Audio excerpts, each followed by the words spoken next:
Are we alone in the universe? Is there a portal to the past? Can we physically travel through time? Can a person come back from the dead? These are just some of the questions that have continued to baffle and bewilder us. Though many have tried to answer them, not one definite conclusion has yet been given. This show will tackle that which is unexpected, unexplainable, and unorthodox. Is it destiny's sleight of hand? Or is it a nudge from God? Or maybe it's simply a matter of science. Chances are, anything is possible.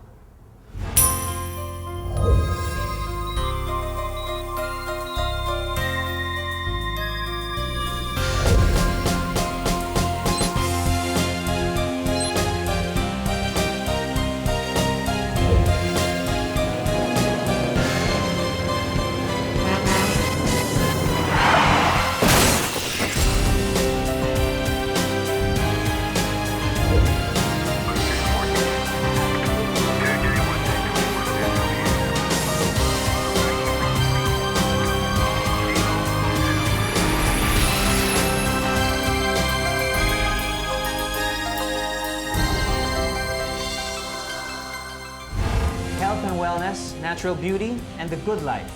These are the things that Cory Quirino has become known for. And with a surname like that, we know that Cory's life wasn't only good. It was pedigreed, privileged, and secure. But on September 23, 1995, the well-known media personality and presidential granddaughter was snatched from her comfort zone and forced to live a dark and dangerous life.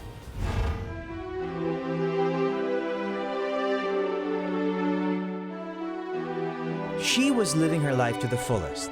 Every day a blessing, every experience a gift. She had all the reasons to feel grateful because life as she knew it was beautiful, bountiful, and secure. It was something she thought would never end until a gruesome crime almost ruined her picture-perfect life. I thought that my life would be perfect, that nothing bad could happen to me. Yan ang perfect picture ng buhay ko na sa tingin ko, walang masamang mangyayari sa akin. On the fateful day of September 23, 1995, Cory had just finished taping her TV show in Caliraya, Laguna, when her peaceful life and unsullied existence was suddenly disrupted. Medyong madilim na, siguro mga 6:30 ng gabi, 6:45, gano'n. Napansin ko na may isang taong nasa likod ko. Worn out and ready to hit the road, Cory ignored the man and continued walking towards her car. Together with her wardrobe assistant Helen and driver Mang Panlilo, the three headed back to Manila. I was fixing my things and then the car stopped. So I asked the driver, anong ginagawa mo? Bakit huminto ka? Wala naman sinabi. Parang frozen ang driver ko. And then my wardrobe assistant who was seated in front was also very quiet. So I looked at them, ano bang nangyayari dyan? And then I looked through the windshield, the front windshield, and then I saw 5 armed men. Meron na silang mga baril, may hawak na baril, papunta sa kotse ko. You know, it takes only like a few seconds for you to say to yourself, ano ito? Cory contained her fear. She wanted to scream, but realized nobody would hear her cry for help. Within 10 seconds, nakapaligid na sila sa kotse ko. Sabay, hawak ng mga armas. At sabi nila sa akin, buksan ang pinto. Kasi I locked all the doors. The 5 kidnappers entered the car, they took over the wheel. So I had 2 kidnappers beside me, 1 in front. Ang unang kinuha yung pera ko, alahas. Pagkatapos noon, sabi ng isang leader, sa tingin ko leader kasi nasa tabi ko, sabi niya, wala ka na bang pera o alahas? Nakuha na namin ang lahat. Wala ka na bang ibang mabibigay sa amin? Sabi ko, wala na, nakuha niya. And then they said, kung nakuha na namin lahat, paano mo tutubusin ang buhay mo? Kailangan niyo sa amin. With that daunting question hanging in the air, the situation took a turn for the worse. One of the kidnappers took over the wheel and headed for the dark, dense forest of Bitukang Manok in Quezon. Once there, the kidnappers made what seemed to be an ordinary stopover and instructed their captives to move out of the car and head deeper into the forest. Kinuhang driver dinala sa malayo. After about 10 seconds, I heard the gunfire. And I thought, pinatay na kaya ang driver? Fearing for her life, Cory searched for guidance and protection and found solace in her faith. She prayed for someone to rescue them, and though she never buckled in her belief, a voice gave her the assurance and the strength to face her ordeal. Yung boses na nadinig ko ay boses ng isang lalaki. Pero alam ko hindi boses ng isang tao. It sounded like thunder. Parang nag-e-echo sa loob ng utak ko. Like an echo. At sabi ng boses sa akin, it's not your time. At binigay sa akin isang dasal. I never knew this prayer in my entire life. Blood of Christ, cover me and deliver me from danger. Invigorated by her faith and empowered by the prayer the voice whispered to her, Cory remained strong. But these men would stop at nothing to get what they wanted. Suddenly, she thought of a plan. I felt I was being given clues. I was being led. So nakita ko ang ATM card ko, sabi ko, ano? Sige, ATM card. Sige, sinabi ko sa kidnappers, ano ba talagang gusto nyo? Lumakas ang loob ko. And then they said, pera. Siyempre, ayokong marinig. Rape, di ba? Pera. And then I said, kung pera lang ang gusto nyo, I said, meron akong ATM card. Convinced by Cory's persuasive ingenuity and tempted by her auspicious offer, the kidnappers decided to head for the nearest bank in Baao, Camarines Sur. But strangely enough, decided to drop by a resort on their way to the bank. Nakita ko, meron silang ka-meeting. Sabi ko, baka ito na yung sinasabi nilang, yung tinuturing nilang ex-mayor o mayor. Hindi ko lang kung sino yon. Mayor, basta mayor daw. Nakita ko nakikipag-meeting sila. Maraming pertong si Cory Quirino sa bangko. What seemed like a group of amateurs at first turned out to be an organized syndicate. Further threatened, Cory offered the money on her ATM again. Luckily, her proposal was accepted anew. They headed back to the city again, but this time, only 2 of the 5 abductors accompanied them. Tinutukan niya ako ng baril at sinabi niya, at ikaw, huwag kang magdadalawang isip ha. Kunin lahat ng pera, bigay sa amin, sabi niya. At hindi ka pwedeng mag-escape ha. Ako mismo ang babaril sa'yo. Narinig mo ako? Sabi ko, opo. Sabi ko, blood of Christ, cover him. Ba't pa natin sila babalikan? From Quezon Province, Cory, her assistant Helen, and the 2 kidnappers reached Naga City, still in search for a bank. A strange thing happened. The one sunny afternoon turned into a dark, rainy day, and an accident that almost ended their lives turned out to be a blessing in disguise. The dark cloud was following us. It started raining very hard. The kidnapper was driving the car, and I was looking at the speed. We were going at 120. Nadulas ang kotse sa daan. We crashed into a coconut tree. Wasak ang kotse. Ang punong niyog, tuwid pa rin. It was her chance to escape, but Helen was badly hurt, and Cory couldn't afford to leave her assistant behind. Cory was forced to look for help, pretending that nothing unusual was happening. Luckily, Junior and baby Magistrado and their son saw the crash and stopped to offer their help. Ako makasalita. Sabi niya, are you all right, Miss Quirino? Sabi ko, thank you. Ganun lang sinabi ko. Sabi niya, tinutukan ako ng baril. Sabi ko, thank you. Ganun lang sinabi ko. Sabi niya, na-aksidente kami, kaya pwede bang huminto kami sa isang hospital? Pwede niyong dalhin sa hospital. Cory, her 2 kidnappers, and Helen, who was still unconscious, transferred to the Magistrado's vehicle to go to the nearest clinic. The doctor looked at Helen, and then sabi niya, hindi ko talaga kayang, wala kaming mga instrumento. You have to go to the big hospital. Okay. Pumasok ulit kami sa van. Tapos sinabi ni Mrs. Magistrado, naku, Cory, naiwan ko ang inyong payong sa klinik. For the first time, my kidnapper, remember, walang tigil ang aking pagdadasal.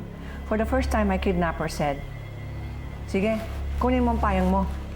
So in the rain, I went to get my payong. I got the payong, the doctor was standing in front of me. And I said, Doc, pakisabi lang sa pulis. Kinikidnap ako, si Cory Quirino po ako. Sabi ni Dr. Bayani ganito, sabi ko, huwag siyang magpahalata na kinausap ko siya. Sabi niya ganon, Tapos, he looked into my eyes and he just made, alam na niya kung anong gagawin niya. Sige, tatawag tayo. Dr. Noli Bayani immediately reported the incident to the authorities, and the police quickly set up a barricade to initiate the rescue attempt. But as they neared the blockade, the series of life-threatening events progressed. Naka-full stop ang kotse, ang van.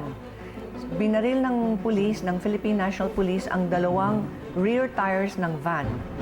So hindi na makarun ang kotse. Pero tinutukan ng kidnapper si Mr. Magistrado at sinabi niya, "Step on the gas! Step mo ang gas!" Sabi niya, "I-step mo ang gas! Itodo mo ang gas!" Sabi ni Mr. Magistrado, "Hindi ko kaya." He hit him on the head. He took over the wheel and crashed through the barricade. Second barricade. Kinuha nila ako, hinila nila ako, at sabi nila, "Sama ka, hostage ka." Sabi ko sa kanya, sa kidnapper, I looked at him straight in the eyes and I said, "Hindi ako sasama sa inyo." He raised his gun at me and was about to shoot me. And then I said, "Blood of Christ, cover him." Binaba niya ang barel. Within 3 seconds, he brought down his gun. And I knew that the power of prayer is so strong. I did not pray for myself or the people in the van. I prayed for them and I prayed for my kidnappers.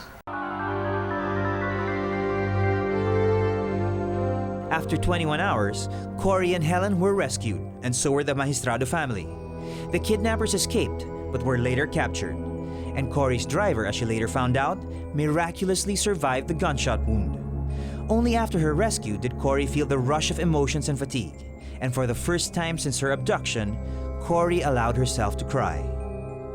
Nung bumaba na ako sa van, nakapaligid na yung mga pulis, doon lamang ako umiyak.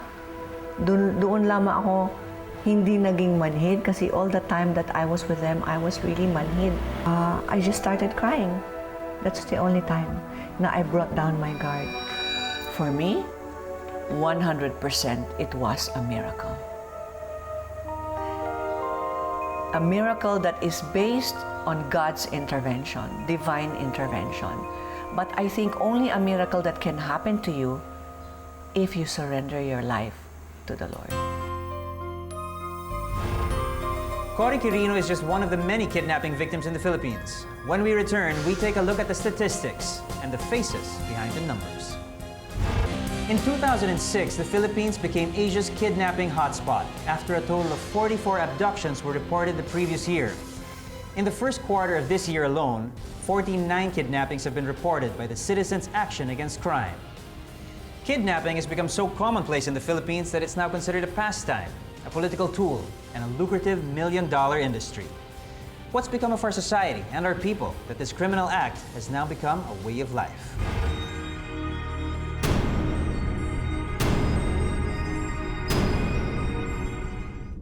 The kidnapping case of Cory Quirino is just one of the many in the Philippines. According to the Citizens Action Against Crime movement for the restoration of peace and order, the Philippines is among the top countries in Asia with the largest numbers of kidnapping incidents every year. In the months of January to March 2009, 40 incidents of kidnapping were already recorded, with 49 victims comprising the list. In 2008, 71 kidnapping cases were reported. 1994 posted the highest number of abductions. Sir, nag-file kayo ng bail. Umaasa ba kayo na-grant kayo ito ng court? We pray that it will be granted. On February 9, 2005, former actor and ex-Quezon City Representative Dennis Roldan made news for allegedly masterminding the kidnapping of 3-year-old Kenshi Yu in Pasig City. I want to thank everybody. Words are not enough to thank those who prayed for the professor. On June 2008, ABS-CBN senior reporter and news anchor Ces Drilon, her cameraman and assistant cameraman, and a Mindanao State University professor were abducted by alleged members of the Abu Sayyaf group in Maimbong, Sulu. Though kidnapping-related incidents in the first quarter of 2009 seem high, Police Chief Inspector Joan Linglingon of the Police Anti-Crime and Emergency Response, or PACER, says that relatively, the number of cases consistently decreased from 2006 to 2009. May downward trend ng kidnapping cases po ngayon from a high of 82 cases noong 1998 to a low of 11 cases noong 2008. Sa ngayon po, may 9 cases lang tayo as of June 2009. Kidnapping is a big and organized industry in the country, but Linglingon reiterated that everything is under control. In fact, many kidnapping groups were arrested and charged in the last 2 years. Sa statistics namin, 69% ang released, 24% rescued, tsaka 7% ang nag-escape. Organized groups like the Ilonggo Waray-Waray Kidnap for Ransom Group and other syndicates operate like a well-oiled machine. According to a PACER undercover agent, the gang's every move is meticulously calculated. The situation and execution of their plans are all done with precise timing and accuracy. Unang-una, kakaibiganin nila yung mga members ng household like drivers, maids, securities, and later on, pag nakuha nila yung mga information about dun sa kanilang mga amo, then that's the time na i-convince nila yung mga household members na yon to kidnap yung kanilang mga amo. Teresita Ang-C of the Coalition of Restoration of Peace and Order has been conducting studies on kidnap cases in the country for the past 19 years. Cory Quirino's case is one of them. In her opinion, though Cory escaped her grueling ordeal, arguing with her kidnappers at one time during her abduction was risky and dangerous. She was lucky she got off alive. You obey what they tell you. You do not argue with them. Then if you can beg and talk them out and psychologize them, it helps a lot. But there were several factors why Cory was able to come home alive after her 21 hours of captivity. According to Teresita, Cory's street smarts and determination saved her. Yung presence of mind of Cory Quirino, no, is also very important. She's been very brave, and she's even able to psychologize her own abductors, also her faith, no, that she kept on praying. So all of these things, all of these factors help. With her looks, her money, and her social stature, Cory Quirino would have been any kidnapper's ideal victim. And it seemed everything was going for the bad guys, until a series of events turned the odds against them. After being kidnapped, a series of fortunate events happened to Cory. These eventually led to her rescue. Cory believes and is convinced that there was divine intervention. But believers of pseudoscience, or superstition in layman's terms, proposes a theory on Cory's survival. The events in her life have been etched in the stars and have been determined by numbers.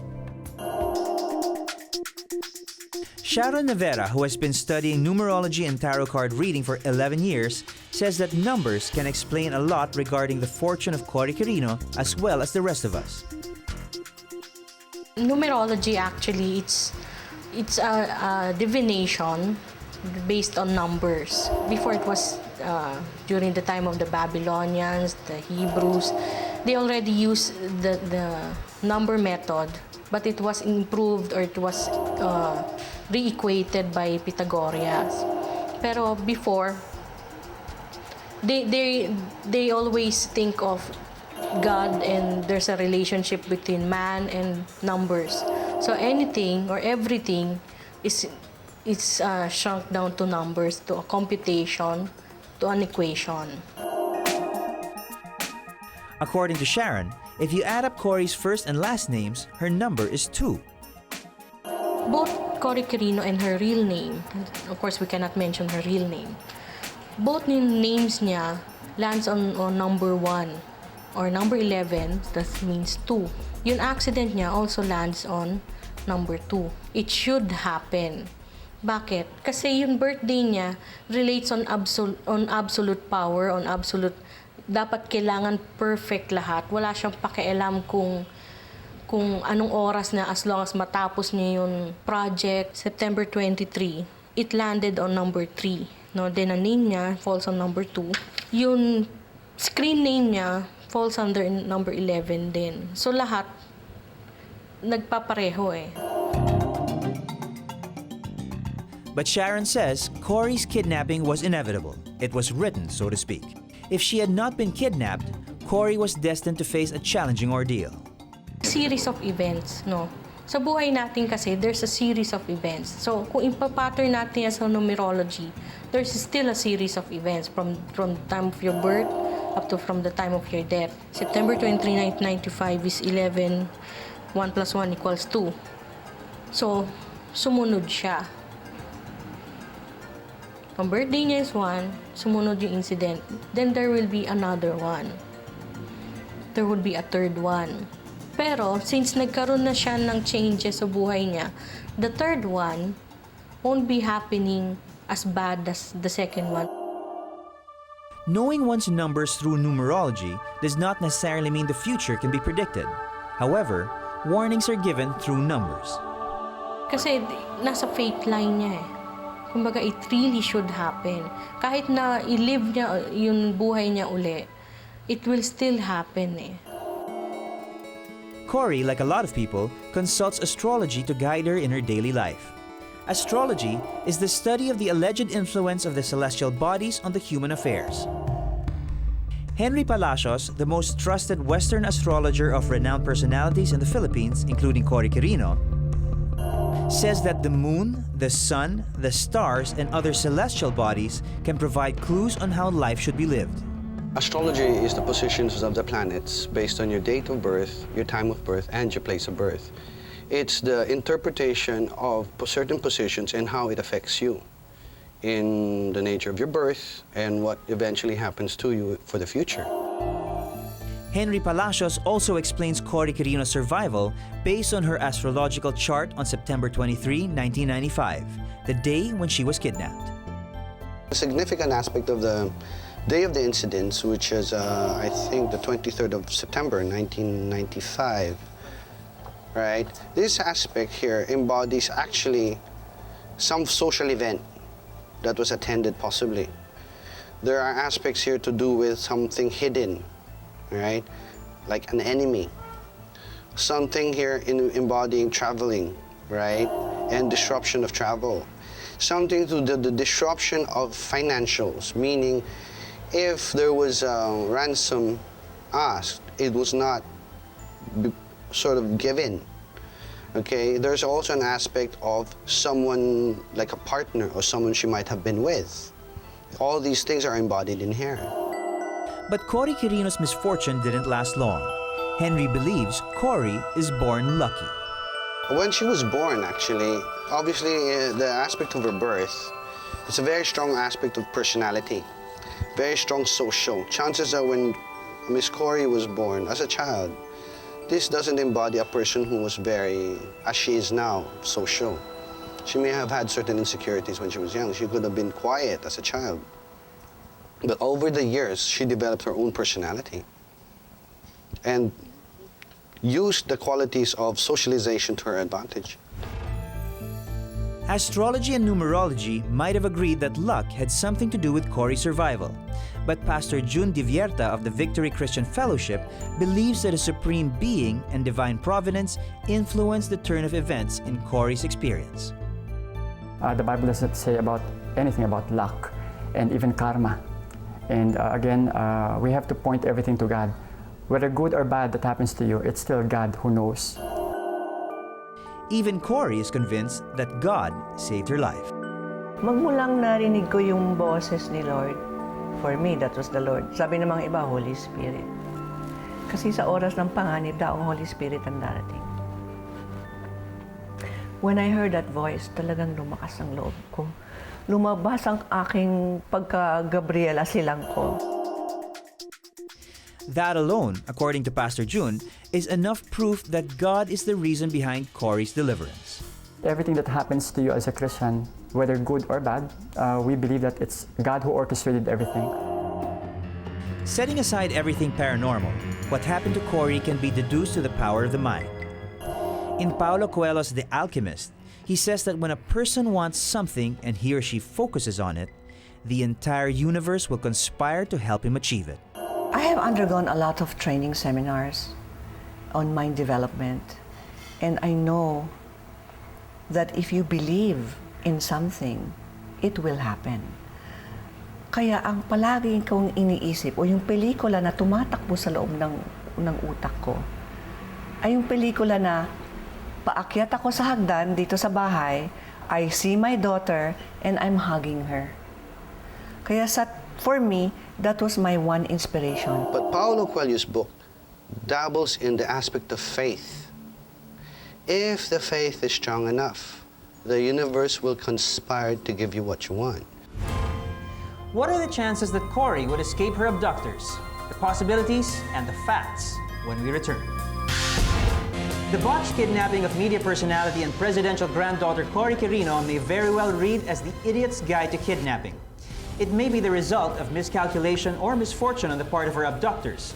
Or maybe it was a misjudgment of what or whom they were up against. When TV personality Cory Quirino was abducted in 1995, a number of fortunate incidents that led to her survival came into play. Some say it was just sheer luck. Some think Cory actually had an ace up her sleeve all along. After all, as the cliche goes, chance favors the prepared. No matter what kind of cards you are dealt, if you play your cards right, the outcome favors the player. Champion poker player Neil Arce believes that poker is both a game of chance and luck. Every sport or in every game that you play, there will always be an element of luck involved. I mean, if you're unlucky, even if in basketball or football, you can't win. Well, maybe the luck factor in poker is somewhat more than any other sport. But in Cory's case, kidnapping was a dangerous game to be involved in. Whether it comes to real-life situations or a plain poker game, some general rules do apply. If you feel that you're unlucky, you should always keep your head and still try to make the right decisions. If you make the right decisions, even if you're unlucky, long run, it will fall into place. So, I mean, I don't deny it. Some people just get unlucky sometimes. Some people get very lucky. But as long as you keep your head, don't get frustrated, be patient, and make the right decisions, everything will be okay. Were these the same qualities shown by Cory that enabled her to outwit and outplay her captors? Psychologist Juana Tolentino believes that Cory's eventual rescue was accomplished due to her strength of character. There are people kasi, or there are individuals who exude a winning personality or a very charismatic personality. They may be good negotiators, and they are convincing and even persuasive. And they may empathize with other people and show authenticity in how they may deal with them or how they talk to them. And when push came to shove, Cory knew how to get the upper hand. Individuals are driven by their values, their hopes, their dreams, their aspirations, and even their fears. Okay, so if we want to achieve something, we do everything that we can to attain it. So whether there are setbacks, whether there are challenges or disappointments, we endlessly pursue whatever it is that will make us happy. So what more if it's a matter of survival? But can mere charm, determination, and willpower save a person from the clutches of dangerous criminals? NBI agent Regner Menesa confirms that Cory's abductors were professional killing machines. Yung background ng group is talagang cold-blooded killer sa mga ito eh. Wala silang remorse feeling kapag pumapatay sila. Agent Menesa also believes that Cory's survival was a combination of luck and her personal qualities. Aside from sigurong maswerte siya, hindi siya nawalan ng focus, no? Na-outwit niya kasi yung mga nag-abduct sa kanya eh. Neil Arce, Juana Tolentino, and Agent Menesa's views are from different sides of the coin. But math professor Anthony Zosa can show how Cory came out of the ordeal alive, mathematically speaking. Yes, the turn of events in our lives can be translated to statistical terms, the empirical probability. By definition, empirical probability is the ratio of favorable outcomes to the total number of trials, not in a sample space, but in an actual sequence of experiments. Professor Zoza computes Cory's alleged streak of luck. Professor Zoza believes that accidents are unpredictable turn of events that happen to a person. If you look at the responses in a statistical manner, right, there is some predictability and there is some unpredictability, and that's where luck comes in. So for example, in the year 2005, Philippines reported 63 number of kidnappings, okay? And at that time, also, the population of the Philippines is about 85 million. So if you compute for the probability, it would be around, what, 7.39 times 10 to the negative 7. From the decimal point, you have 6 zeros first before you encounter a whole number, which is 7, and then followed by 39. That means to say that it's almost 0. So the chances of you being kidnapped in 2005 will be close to 0. But can statistics also compute the chance of survival in a kidnapping case? What you need to do is you need to determine what are the variables that are closely related to a successful kidnapping or a failed kidnapping, right? So if you look at Cory Quirino's case, there are a few things that influenced her survival. In Cory's case, certain events during the abduction might have caused her to escape the ordeal. Cory Quirino realized the abductors were only out for money. She knew this when she had given all the cash and jewelry with her, and the kidnappers were still looking for more. Certainly, these men were not yet satisfied with their loot. When they were brought to the resort, Cory had another opportunity to offer withdrawing from her ATM account. She had calculated that her chances of being rescued or being freed by these men would grow once they are in a public area. And when they had an accident on the road, they would likely be noticed by passers-by.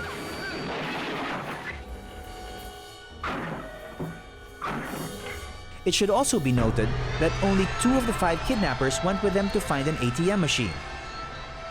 That increased the chances of Cory and lessened the threat from the kidnapping situation. The biggest break came when the kidnapper allowed her to go back alone to get the umbrella. Then you may want to include the intelligence of the kidnapped victim, right? She was able to give alternatives to the kidnappers, right? And she persuaded the kidnappers to consider options. In a way, she was influencing the events to her advantage. Why? Because she was moving the location to a more densely populated area where her chances of getting help have dramatically increased. Probabilities can be computed. But despite identifying the givens and solving the equation, somehow, mathematics cannot explain why it rained so hard that it confused the kidnapper behind the wheel. If you inject a stimulus, okay, human beings tend to behave in a pattern, right? But due to differences in personalities, they will also behave in an unpredictable fashion. So certain portions of their behavior are random. 14 years after her kidnapping, and Cory Quirino hasn't shown any sign of post-traumatic stress or any sign of slowing down. She avoided being a victim then, and she refuses to be a victim now. Cory Quirino is not only an icon of beauty, wellness, and health. She's also a paragon of self-empowerment, survival, and inner strength. To date, Cory Quirino's case is solved and her captors brought to justice. In 1995, I filed my case. In May 1998, they were sentenced to death by Judge Maximo Savillano in the Regional Trial Court of Manila. The death penalty was abolished.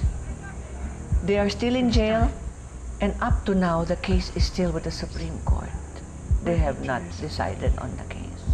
As far as the NBI is concerned, yes, we were able to prosecute the whole group and were convicted by the court, RTC. I don't know, but there is an automatic appeal, however, kasi yung judgment calls for a death penalty, and so under the law, may automatic review ng Supreme Court. Despite what she was made to go through, Cory has learned to forgive her captors. It was my first-hand experience to be in the same room with a criminal who had persecuted me and done me wrong and committed an injustice to me. And yet, bakit ako naaawa sa kanya? To err is human, to forgive is divine. It is not easy to forget what she has gone through, but it's human nature to go on with life as usual, and more so, to find a deeper meaning in one's existence. Amidst all odds, Cory proved she is one tough individual. Escaping her captors was probably a combination of luck, quick thinking, and faith. If you look at the big picture, it was everything inside her that set her free. Number one, always be prepared for anything you're going to do. Number two, be vigilant. Number three, not just prepared for anything good, but be prepared for anything that can go wrong. There are many sides to a story, and people have their own versions of reality. When something remarkable happens, people's interpretations will always vary. Because in the grand scheme of things, chances are, anything is possible.